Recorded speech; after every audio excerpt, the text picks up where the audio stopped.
안녕하십니까. 신화 속 한자의 김꼬리입니다. 오늘은 봄의 신 구망에 관한 한자들을 살펴보도록 하겠습니다.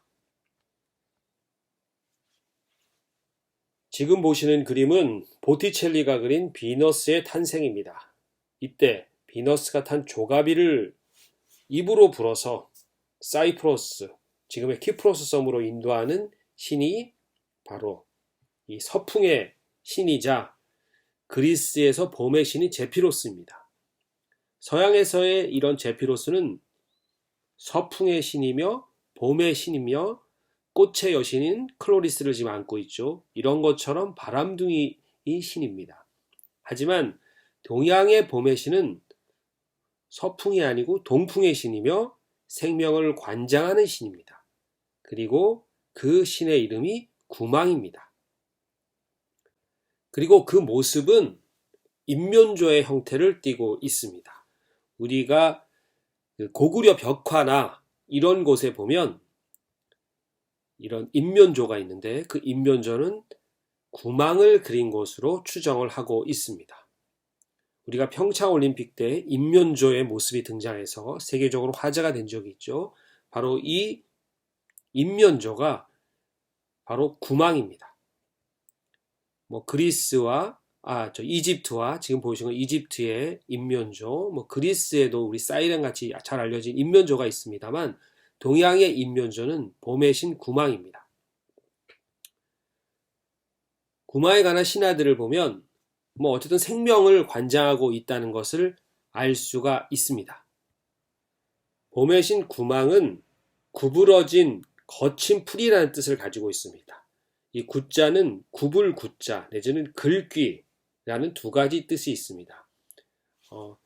이 밧줄이 두 개가 엉켜 있는 걸 나타낸 얽힐 구자에다가 우리가 사람의 말이나 옛 제사장의 입에 나오는 입을 나타낸 그런 구자를 합친 글자입니다.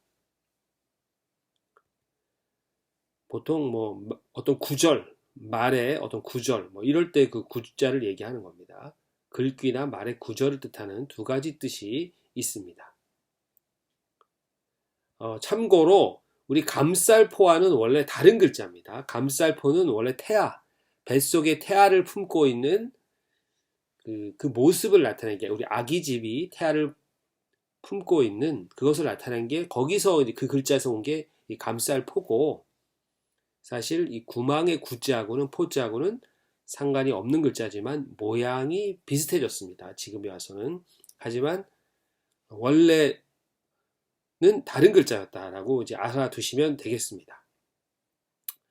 우리가 이 망자도 아주 질서 없이 거칠게 나온 풀이라는 뜻입니다. 즉 구자와 망자는 다 굉장히 거칠게 나온 풀을 의미하면서 동시에 이것이 봄을 나타낸다고 생각하시면 되겠습니다. 왜 봄풀이 구부러지고 거친 풀이라고 표현을 했을까요?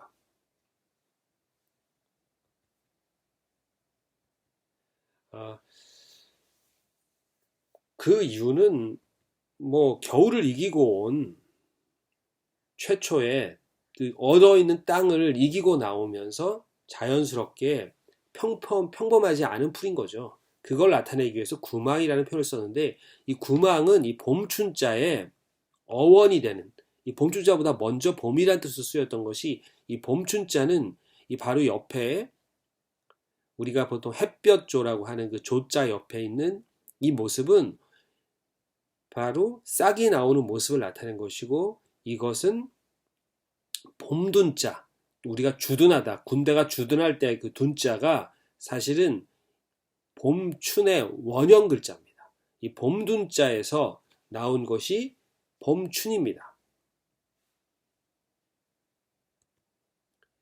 둔이 봄이란 뜻을 원래 갖고 있었는데 나중에 봄이 되면 사람들이 초원이나 이런 데 자꾸 사람들이 밖으로 나오죠. 나와서 자꾸 모이게 되고 뭔가 그런 뜻에서 나중에 군대를 주둔하다라는 의미로 이제 확대가 되면서 초원에서 모이다, 주둔하다 이렇게 뜻이 확대되면서 햇살조를 더해서 뜻을 강화한 글자. 즉 봄이 되면 굉장히 따뜻한 햇살이 굉장히 좋죠. 그래서 햇살 조자를 더해서 뜻을 강화한 것이 봄춘자입니다.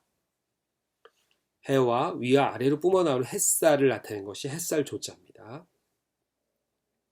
자, 그래서 이 둔자를 가지고 보통 우리가 몇 가지 글자를 한번, 이 둔자가 처음이라는 뜻이 있습니다. 즉 봄, 처음 이런 뜻이 있습니다. 그래서 둔은 실사자를 거기다 더하면 순수할 순자가 되는 거죠.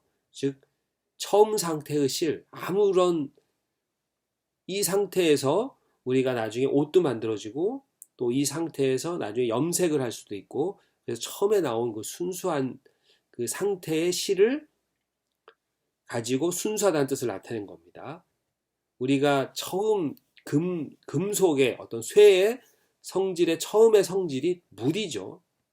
우리가 그 무딘 거를 단련을 시켜서 예리하게 만들기도 하는 겁니다. 그래서 쇠를 녹여서 만드는 거푸집을 이제 그린 것이 우리 쇠금자고요. 거기다가 우리가 이 봄둔자 또 내지는 처음 둔자를 집어넣어서 지금의 무딜 둔자를 만들었습니다. 자, 이상으로 오늘은 그 구망, 봄의 신 구망과 구망의 모습을 그대로 나타난 최초의 봄의 글자인 둔, 그리고 그 둔이 어떻게 해서 지금의 봄춘자로 변했는지에 대해서 살펴보면서 관련 한자들도 같이 살펴보았습니다. 감사합니다.